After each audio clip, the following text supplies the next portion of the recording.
KREM 2 News 10 at 10 begins now with Mark Hanrahan and Jeremy Legoo.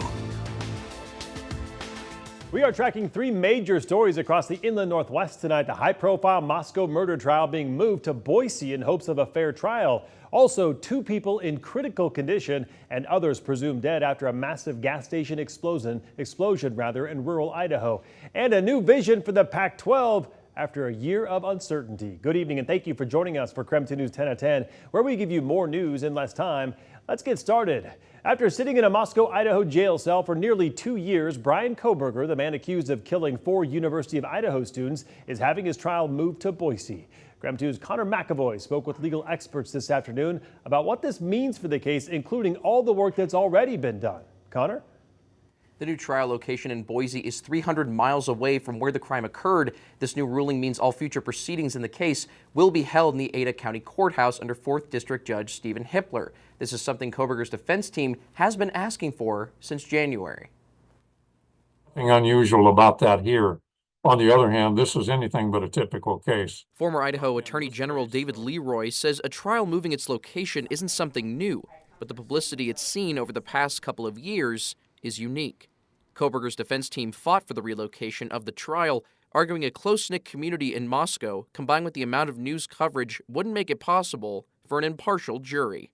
Leroy says he supports the decision. When there's been a good deal of pretrial publicity, it's sometimes hard to set aside the things that you know or may know about a case. Prosecutors oppose the switch, saying the change of location creates an inconvenience of forcing attorneys, witnesses, and families of the victims to travel to a different area.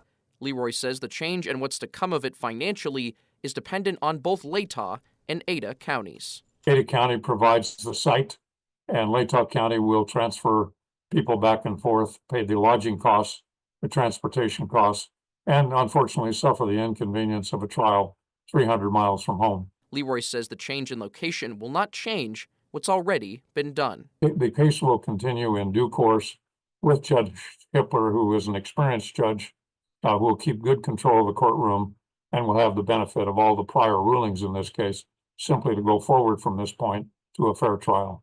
Kohberger's defense team's been collecting data on the perception of the people of Moscow since 2023. A poll found 66% were likely to already think Kohberger is guilty. That's not the case in Ada County. They did not have that intimate connection, and they did not feel emotionally invested in the case so much as did the people in North Idaho. Leroy says the case now has a greater ability to be unbiased, saying whatever perception there is, Kohberger, like any defendant in a case, is entitled to their day in court. We also received a statement from Shannon Gray, an attorney representing the Gonsalves family, saying in part, while we still believe a fair trial could have been possible in Latah, we are confident the physical location of a trial will make no difference in the end.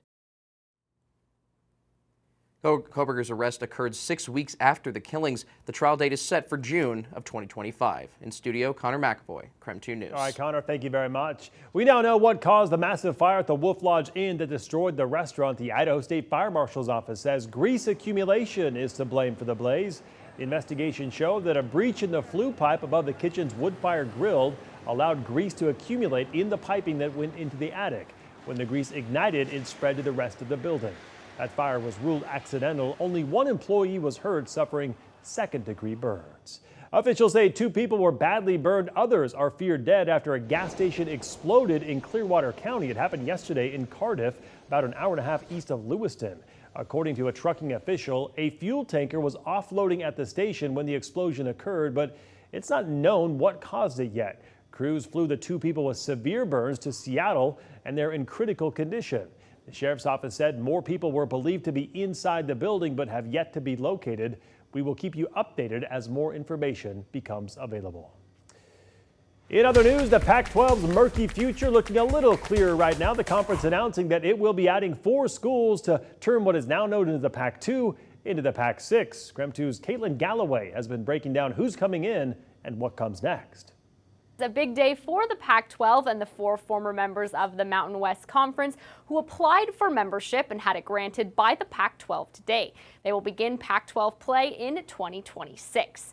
Last season, the Pac-12 Conference lost 10 of its former members to other conferences. The remaining two teams, Washington State and Oregon State, won the rights and finances of the conference in a legal battle in the offseason, paving the way for the conference to be rebuilt. The two remaining schools already had a scheduling agreement with the Mountain West through 2025, so their new conference rivals will be teams they're used to playing.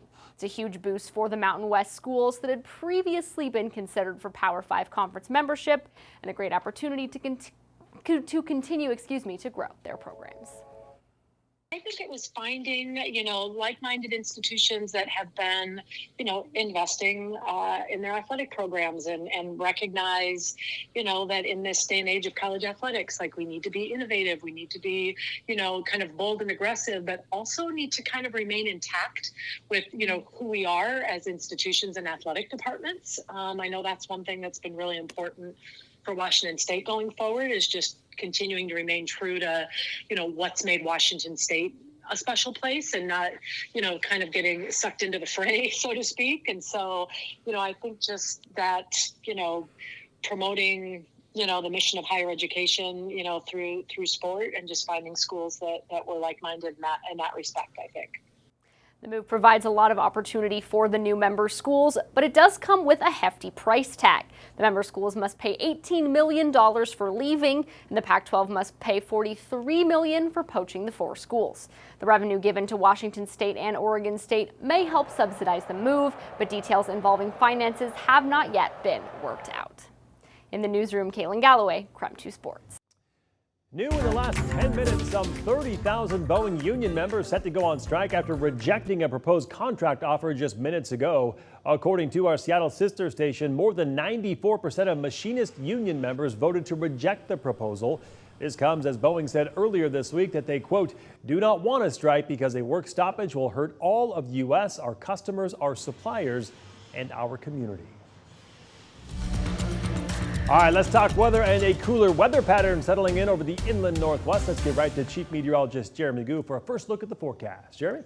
Well, Mark, when it comes to our overall weather pattern, it definitely is going to be a cool one as we move through the next couple of days. 64 degrees is where we currently stand, and it's pretty interesting if you look at the overall temps. Earlier today, there was a huge difference between eastern Washington and North Idaho, and right now, they're pretty close. That is with a few showers still lingering across the state line, and those showers are starting to break up and move out. I had huge faith that they would do so in time to get the aurora. I do have some reports coming in of the northern lights going on right now as we speak, so if you can get outside and catch a break in the clouds, look up, snap a pic, send it in.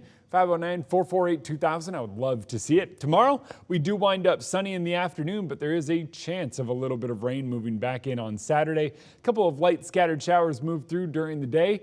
Not a giant chance, but a chance nonetheless. 74 and sunny tomorrow, 73 with a chance of rain on Saturday, and 73 and dry on Sunday. All right, sounds good. Jeremy will check back in with you later in the show. Meantime, that cooler weather is helping crews battling three major wildfires in Southern California to get the upper hand. As of midday today, the state's largest wildfire, the Bridge Fire, is tearing through terrain about 75 miles east of Los Angeles. It's 0% contained, and it's burned at least 80 square miles or more than 5,000 acres. The fire damaged lifts at a ski area and incinerated at least 40 homes and cabins in the mountain communities of Mount Baldy and Ripewood. My neighbor that lives across the street called and said, your house is fully engulfed. And what a loss. But it takes a couple days for something like that to hit you and you realize the magnitude of your loss. The San Bernardino prosecutor has charged a 34-year-old man with 9 criminal counts, including arson in connection with the line fire burning about 65 miles east of Los Angeles. Well, some dramatic body camera video showing the moments a police officer pulls 2 children out of a burning trailer in Texas. The home was engulfed in flames when officers arrived. Both children were taken to a local hospital for smoke inhalation. They have since been treated and released. Nice job to the officer. And that was your KREM 2 News 10 at 10, where you get more news in less time.